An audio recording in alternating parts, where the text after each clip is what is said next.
Sir, లోపల psychiatrist ఉన్నారు. మీరు కాసేపు ఇక్కడే వెయిట్ చేయండి. ఆ అమ్మాయి ముద్దాయి. సైకియాట్రిస్ట్ అయినా ఎవరైనా నా ముందే మాట్లాడాలి. సార్, మిమ్మల్ని చూడగానే తనలో మార్పు వచ్చింది. ప్లీజ్ సార్, మీరు బయటికెళ్ళండి.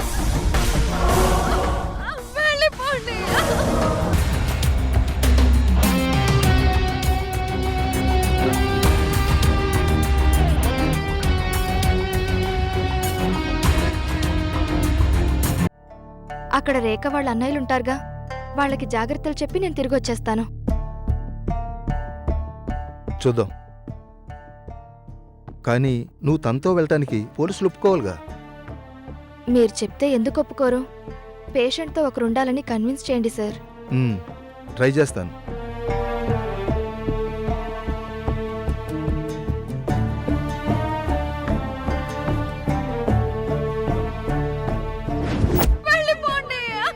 Calm down, calm down. Cool, cool.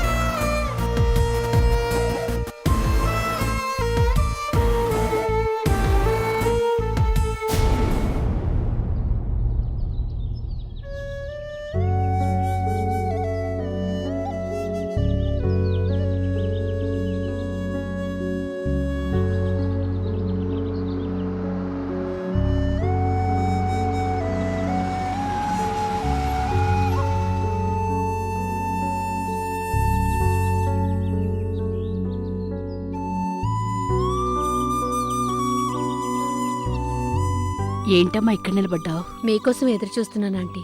పొద్దుననగా వెళ్లారు కదా. సరే పద, లోపలికి వెళ్దాం. స్వప్న, అంతా ఓకే కదా? అంతా ఓకే అవ్వాలనే ప్రయత్నం హరిత.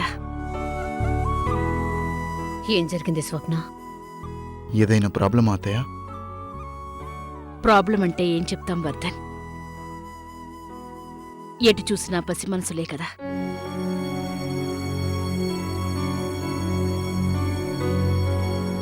ఆటపాటలే తప్ప అరాచకాల్ని చూసిన వాళ్ళు కాదు, చూసి తట్టుకునేవాళ్ళు కాదు. కావేరి పరిస్థితి అదే.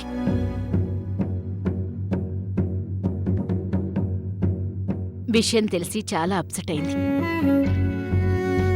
ఇప్పుడు తనకి కాస్త సపోర్ట్ అవసరం. అందుకే వెళ్ళాను.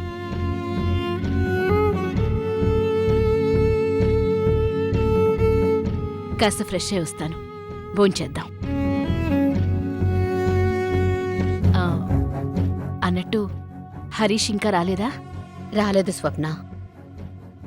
లల్లి మాట్లాడాలంటే వర్ధన్ ఇప్పుడే వచ్చాడు. ఏంటి లల్లి, చెప్పు. మీరు ఫ్రెష్ అయ్యి రండి అత్తయ్య, వచ్చాక చెప్తాను. పర్వాలేదులే, తర్వాత ఫ్రెష్ అవుతాను. ఇలారా, కూర్చో.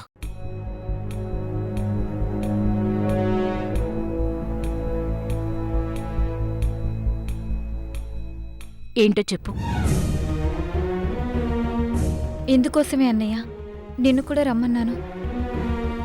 ఏంట్రా విషయం, చెప్పు.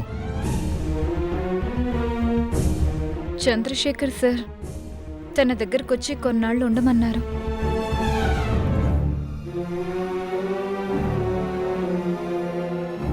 అమ్మ కూడా వెళ్ళమని అంటుంది. వెళ్దామనుకుంటున్నాను.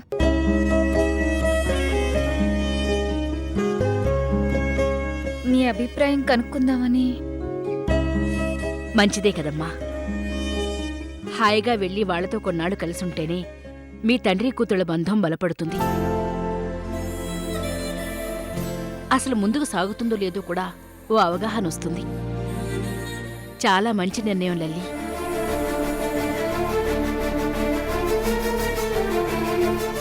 లల్లి, నీ డెసిషన్ మంచిదే. ప్రొఫెసర్ గారు నేను ఇన్వైట్ చేయటం ఆనందించదగ్గ విషయమే. కానీ నువ్వు మాత్రం చాలా ఓపెన్ మైండ్తో వెళ్ళాలి.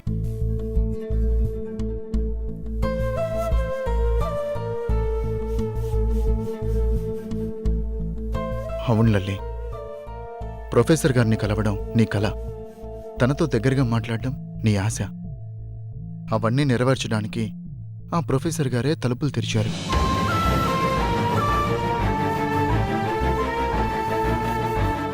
కానీ నువ్వింకా ఆయన్ని సార్ అని ఎందుకు పిలుస్తున్నావో తెలియట్లేదు. డాడీ అని పిలవడానికి ఎందుకు అయిష్టత చూపుతున్నావో నాకు అర్థం కావట్లేదు.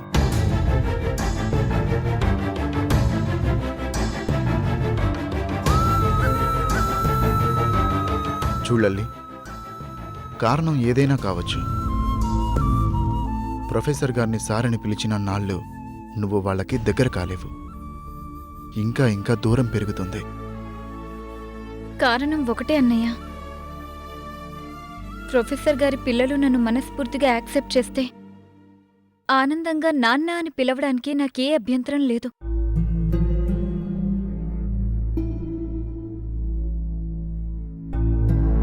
కానీ యాక్సెప్ట్ చేయకపోతే ఈ బంధం ఇలా ఉండిపోవడమే మంచిదని నా స్ట్రాంగ్ ఫీలింగ్.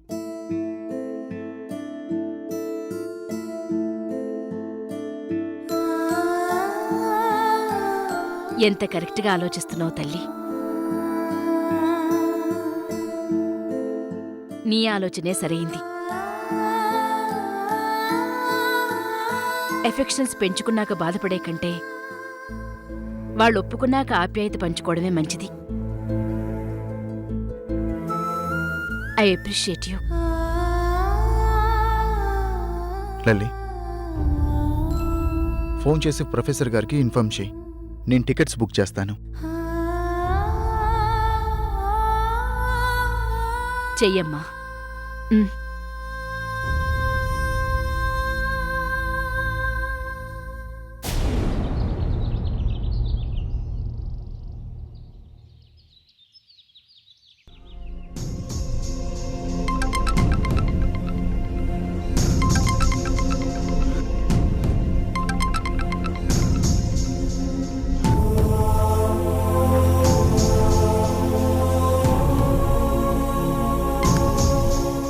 హలో సార్,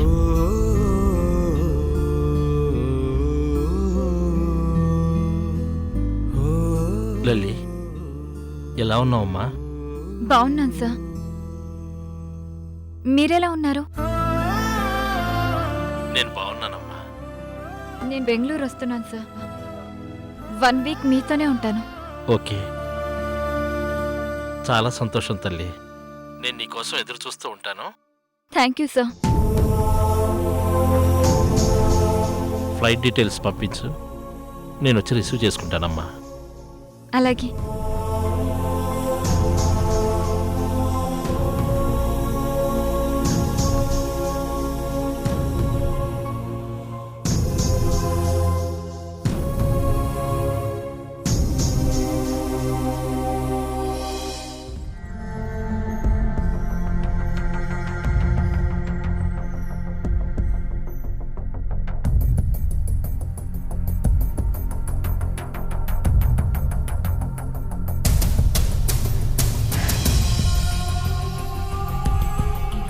అనాలోచితంగా చేసి చర్యల పర్యవసానం ఎలా ఉంటుందో నేనే నిదర్శనం. స్వప్న, కాలం జరిగిపోయాక ఆత్మనింద అనవసరం హరిత.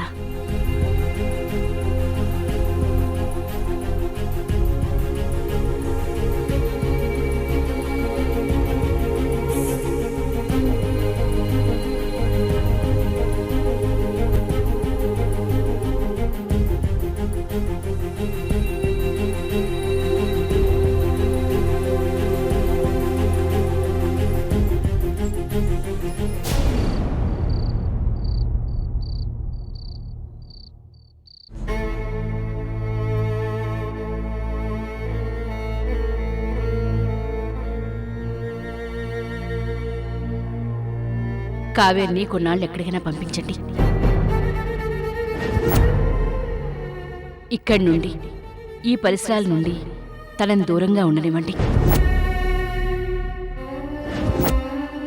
కావేరిని ఒంటరిగానే పంపించండి.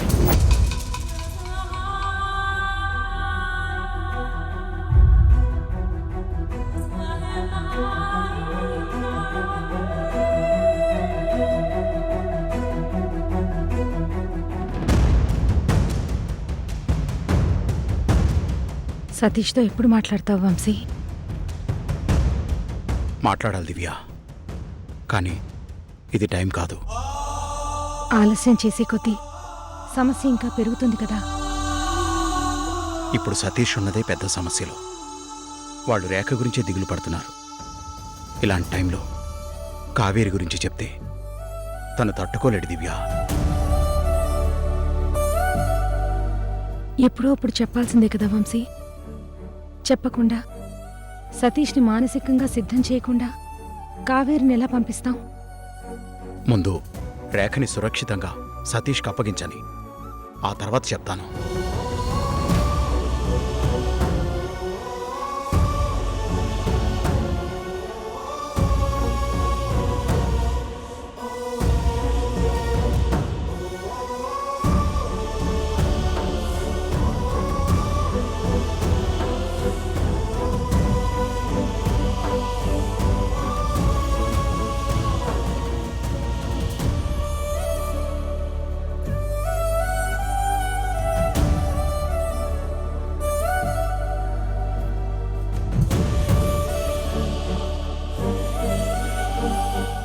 ఏం మాట్లాడాలో తెలుసు, కానీ ఎలా మాట్లాడాలో తెలియట్లేదు దివ్య.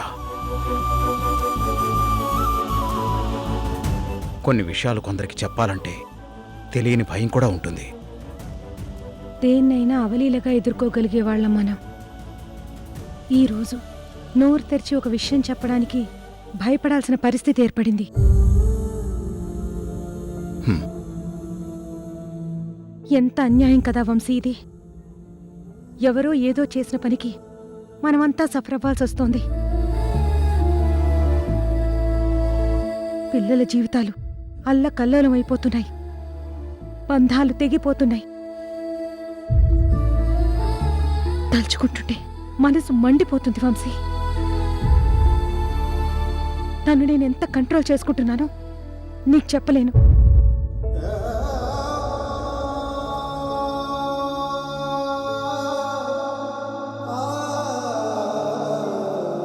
తెలుసు దివ్య, నువ్వు పడే నరకం నాకు తెలుసు. కానీ బాధైనా బరువైనా మోయాల్సింది మనమే కదా. కావేరి బాధపడకూడదని మనం ఆలోచిస్తున్నాం. సతీష్ మనసు గాయపడకుండా చూడాల్సిన బాధ్యత కూడా మనదే.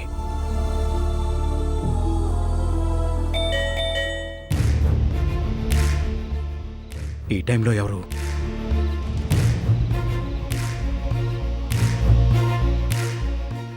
నేను చూస్తాను డాడ్.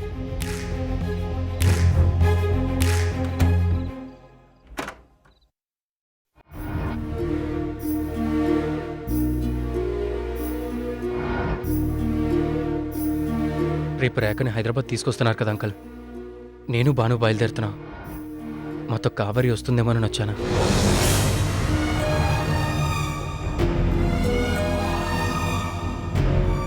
తన ఫోన్ ఇంకా స్విచ్ ఆఫ్లోనే ఉంది.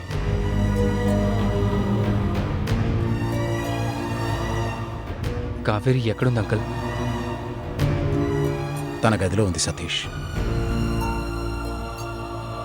ఒకసారి అడుగుతాను. ఓ సతీష్,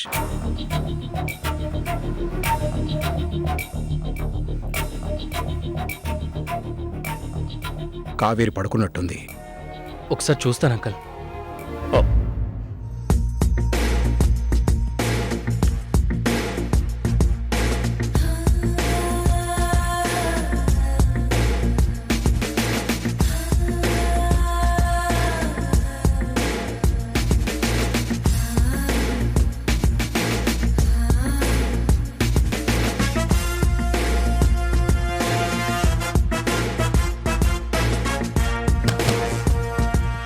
డాడీ,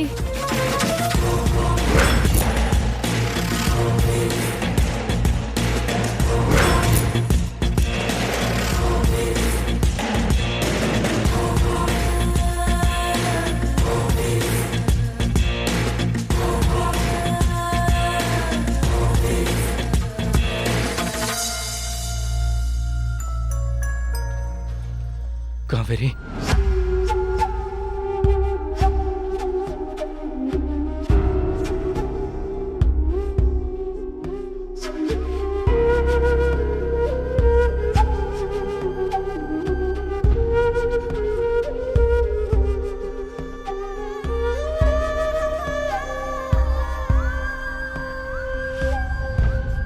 ఎందుకు కావేరి ఇలా చేస్తున్నావు? ఎందుకు నన్ను అవాయిడ్ చేస్తున్నావు? పిచ్చెక్కిపోతుంది కావేరి. నువ్వు ఇలా ఫోన్ స్విచ్ ఆఫ్ చేసి కూర్చుంటే నాకేం తోచట్లేదు.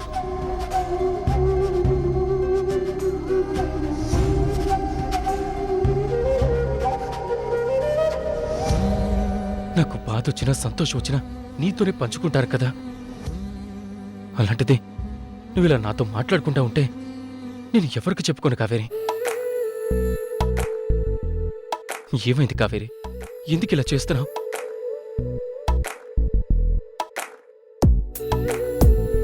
నాకేం బాగుండడం లేదు సతీష్.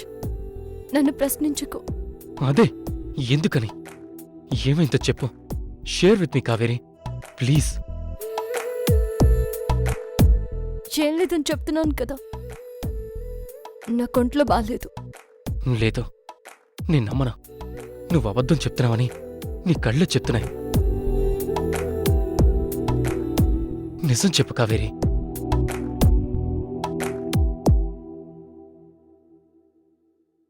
సరే, ఏం లేదంటున్నావు కదా, నీ మాట గౌరవిస్తావా?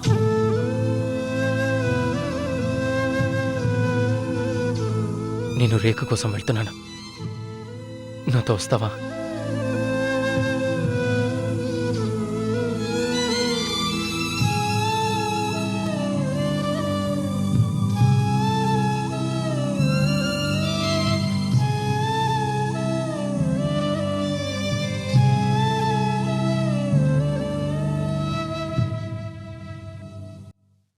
లేదు సతీష్, నేను రాలేను.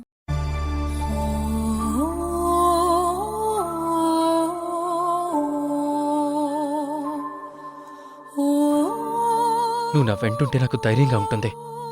రేపు ఈవినింగ్ కల్లా వచ్చేద్దాం కావేరి. ప్లీజ్ సతీష్, నన్ను ఇబ్బంది పెట్టొద్దు.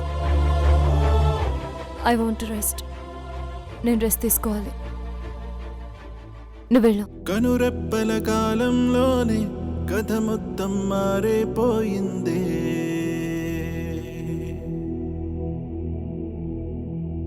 కను తెరిచి చూసేలోగా దరి చేరని దూరం మిగిలిందే.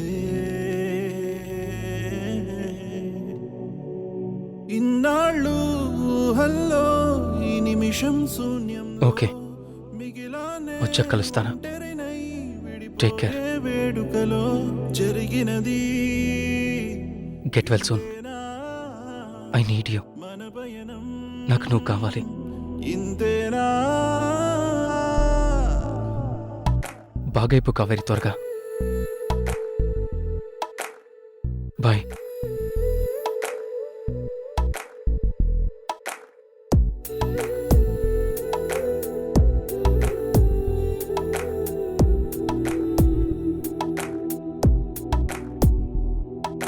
కవి ఎవరో ఈ కథకి, ఎవరెవరో పాత్రలకి తెలియదుగా ఇప్పటికీ.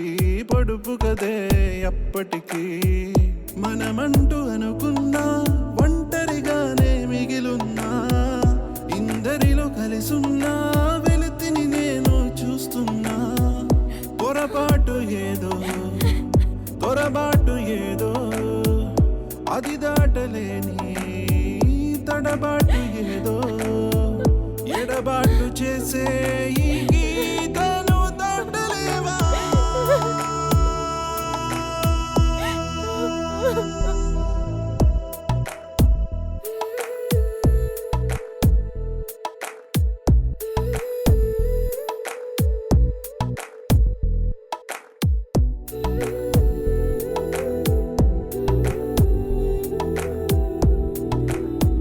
Bye uncle. Bye Satish. Tension పడకో. రేఖ సేఫ్గా ఇంటికొస్తుంది.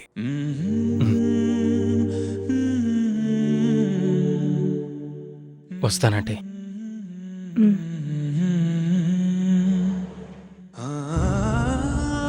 బాయ్ పృథ్వీ. బాయ్ సతీష్.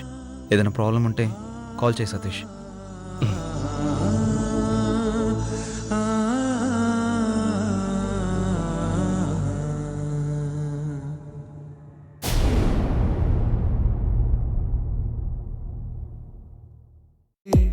ఏమంటావు